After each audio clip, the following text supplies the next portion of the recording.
我覺得讀爆科真係會短命10年，你明唔明啊？即係通過3萬頂我都搞唔掂喎，大佬！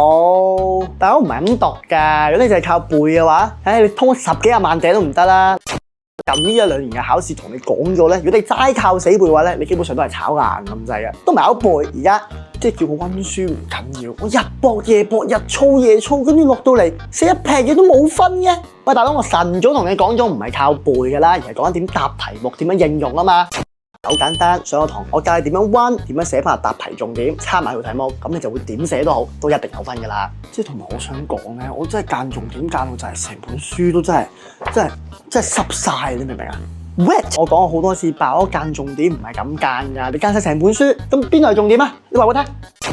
所謂爆嘅重點咧，其實係唔同課題有唔同嘅考核嘅內容同埋題型。嗱，嗰啲嘢真係重點啦。等我教你啦。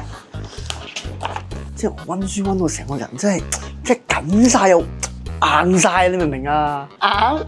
邊度硬啊？睇過。